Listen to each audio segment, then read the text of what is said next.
Hello प्यारे बच्चों, कैसे हो आप सब। मैं रोशनी मैम स्वागत करती हूँ आपका आपके प्यारे से चैनल में। तो क्या आप भी कक्षा 10 यूपी बोर्ड की परीक्षा देने जा रहे हो और आप बहुत ज्यादा परेशान हो या आपको अनसीन पैसेज सॉल्व करने में बहुत ज्यादा समय लगता है? क्योंकि भाई ये ऐसा पैसेज होता ही है कि पेपर में आ तो जाता है लेकिन आपको आता पता नहीं रहता ये कहाँ से आता है। और ये पैसेज आपके उन्हीं रिश्तेदारों की तरह होता है जो मम्मी पापा के ना होने पर आपके घर पे आते हो और बोलते कि बेटा हम तुम्हें बचपन में खिलाते थे जब तुम छोटे थे हम तुम्हारी सुसु पोटी साफ करते थे। तो ये वैसे ही रिश्तेदार होते हैं। जस्ट मजाक को साइड पे रखते हुए मैं आपको बता देती हूँ, आज बेटा आपको बताती हूँ कि अनसीन पैसेज को इमीडिएट जल्दी से कैसे सॉल्व करें। कुछ प्यारी सी ट्रिक है जिससे यूपी बोर्ड जो है, आज यूपी बोर्ड में जितने भी पैसेज आते हैं सारे पैसेज में ये ट्रिक लागू होती है, क्योंकि मैंने खुद इस चीज को एनालिसिस किया है। और इस वीडियो के बाद आप कोई भी अनसीन पैसेज उठाना डेफिनेटली आप उसे कर पाओगे। तो चलो भाई हम ट्रिक की बात करते हैं। वैसे अनसीन पैसेज तो आपको मैंने बता दिया भाई कि ऐसा पैसेज होता है जो देखो इस पे लिखा ही है अनसीन, मतलब इस पैसेज को आप पढ़ते नहीं जाते हो। ये ऐसा पैसेज होता है किसी भी जगह से कहीं से भी उठा लेता है। तो अब इसकी ट्रिक क्या होती है, सबसे पहले इस चीज को समझो। इस सबसे पहले अगर मैं इस चीज की बात करती हूँ तो जरा ध्यान से मेरी इस बात को सुनना कि जैसे मान लो एक सेकेंड, ये आपका, ठीक है, जरा ध्यान से देखना यहाँ पे। जैसे मान लो कि यहाँ पे आपका कोई पैसेज लिखा हुआ है, ठीक है, ये आपका कोई पैसेज लिखा हुआ है और आपको अब इसे सॉल्व करना है। तो सबसे पहली चीज तो क्या करना है कि इस पे लिखा रहेगा read the following passage and answer the following question. सबसे पहली चीज यहाँ पे आपको पैसेज नहीं पढ़ना। सबसे पहला काम करना है आपको, जो आपके क्वेश्चन दिए हैं क्वेश्चन रीड करने। क्या करना है? क्वेश्चन रीड आपको करने हैं। सबसे पहला काम होता है, पैसेज नहीं पढ़ना, क्वेश्चन पढ़ना है। दूसरी चीज, आपने क्वेश्चन पढ़ा देन उसके बाद आपको पैसेज में क्या करना होता है, पैसेज में आंसर ढूंढो,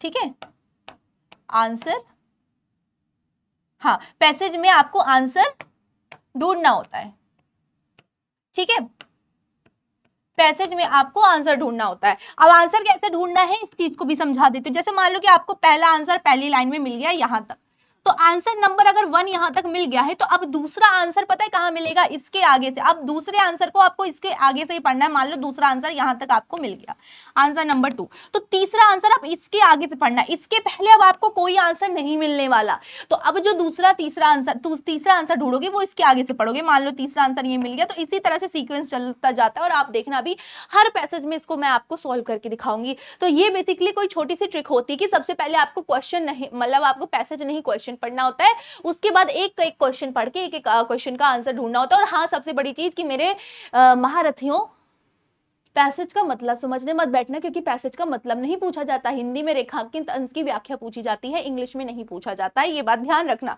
तो चलिए बेटा हम क्वेश्चंस को अगर इसमें सॉल्व करते हैं। जैसे सबसे पहला यहाँ पे आपके प्रश्न है कि आपके 10 नंबर का ये आता है, तो ये वाला जो क्वेश्चन रहता है ये रहता है बच्चों आपके 3 नंबर का। 3 क्वेश्चन आते हैं, 3 मार्क्स का ये रहता है, ठीक है। तो जैसे मान लो ये आपका है, तो हमें, मैंने क्या बताया, पैसेज नहीं पढ़ना, डायरेक्टली हमें हमारे क्वेश्चन पे आना है। क्वेश्चन पे आ गए।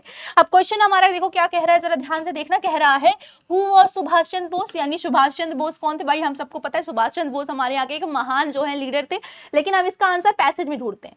देखो हम पहली लाइन पढ़ना शुरू करते हैं, Subhash Chandra Bose was the great leader of India. लो हमारा आंसर नंबर 1 यहीं पर मिल गया, यहां तक हमारा आंसर नंबर 1 मिल गया। तो भाई हम सबसे पहले यहाँ पे देखो टिक कर देते हैं, क्या हो जाएगा, ग्रेटेस्ट लीडर, ग्रेट लीडर, ठीक है। अगला है Indian National Army war organise by, है ना। इंडियन नेशनल आर्मी किसके द्वारा ऑर्गेनाइज की गई थी सबको पता है, लेकिन आपको मैं ट्रिक दिखाती हूँ। मैंने कहा था कि जहां तक आंसर मिले उसके आगे पढ़ो, तो देखो यहां तक मिल गया, अब इसके आगे पढ़ो। His countryman alert Netaji because he let them a right path, he was imprisoned many times but he soon found that more effort should be made make man free British, इसमें तो नहीं है। One day he escaped from Calcutta in a genus Pathan and went to Germany, view Peshawar. From Germany he went Japan. He organized Indian National Party. Sorry, Indian National Army. लो हमें answer देखो मिल गया। Answer number 2 भी बच्चों हमें मिल गया। किसने हमने हमारी बनाई थी? इस सुभाष चंद्र बोस जी ने हमारी इंडियन नेशनल आर्मी बनाई थी। लो हमें यहाँ पर भी आंसर मिल गया। अगला है give me blood and I will give you freedom, मतलब तुम मुझे खून दो मैं तुम्हें आजादी दूंगा। इस प्रश्न का भी जवाब देख लेते हैं। हमें पता है सुभाष चंद्र बोस जी ने कहा था, लेकिन हमें देखना है इसका आंसर यहां तक मिल गया। अब इसके आगे पढ़ो। That fought many battles against the British force, he said that country man give me blood and I will give you freedom. लो हमें आंसर नंबर 3 भी मिल गया। तो किसने कहा था ये चीज? किसने कहा था हमारे बच्चों? सुभाष चंद्र बोस जी ने ही कहा था। तो बताओ, जैसे मैंने बताया कि जहां पहला आंसर मिले उसके आगे से दूसरा, उसके आगे से तीसरा, देखो वैसे ही काम किया कि नहीं। चलो दूसरा एक तो पैसेज दिखा देते हैं। ये आपके सामने पैसेज है, ये क्वेश्चन है। पहला क्वेश्चन है कि मॉडर्न सोसाइटी की सबसे बड़ी दिक्कत क्या है, ये देखो पैसेज है। चलो पढ़ते हैं। Pollution is one of the biggest problem of modern society. Low, pollution modern society का सबसे बड़ा प्रॉब्लम है। आंसर नंबर 1 हमें यहां से मिल गया। कितना समय लगा आंसर ढूंढने में? अगला प्रश्न कह रहा है कि name 4 types, main types of pollution, मतलब प्रदूषण की 4 मुख्य प्रकार आपको बताने। जहां तक आंसर मिला उसके आगे पढ़ो। It has become a serious trend of healthy living beings. The main types of pollution. Low, air pollution, water pollution, soil pollution and noise pollution. लो, यहां तक हमको आंसर नंबर 2 भी मिल गया। कितना समय लगा आंसर ढूंढने में? विच पोल्यूशन मोस्ट हार्मफुल, सबसे ज्यादा हार्मफुल कौन सा पोल्यूशन होता है, क्यों होता है? अब यहां तक मिल गया, इसके आगे ढूंढो। Among them air pollution is the most harmful because it directly affects our lungs. Low, answer number 3 भी मिल गया। कितना समय लगा आंसर नंबर 3 ढूंढने में? अगला प्रश्न है right any 2 causes of air pollution. Air pollution के कोई 2 कारण हमें बताने। चलो इसके आगे पढ़ो। Factories, vehicles and burning of garbage are the main causes, है ना। देखो factory, vehicle and burning garbage ये सबसे मुख्य कारण होते हैं एयर पोल्यूशन के। लो, हमें आंसर नंबर यहां पर बच्चों 4 भी मिल गया। Answer number 4।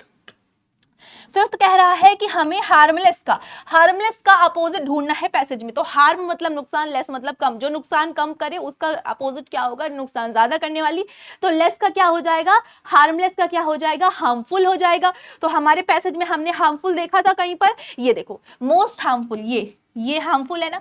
तो ये हमारा आंसर नंबर 5 हो गया। लो, हार्मफुल हमें मिल गया। तो बताओ कितना समय लगा तुम्हें ढूंढने में? और इस तरह पैसेज करोगे ना तो आप पैसेज को, जहां आपको 20 मिनट लग रहे होंगे, वो आराम से आप 5 मिनट के अंदर अपने पैसेज को कर लोगे। तो बेटा अगर ट्रिक पसंद आई हो तो वीडियो को लाइक करना, चैनल को सब्सक्राइब करना और अपने फ्रेंड्स के साथ जरूर शेयर करना। तब तक के लिए bye bye, tata, Radhe Radhe and best of luck.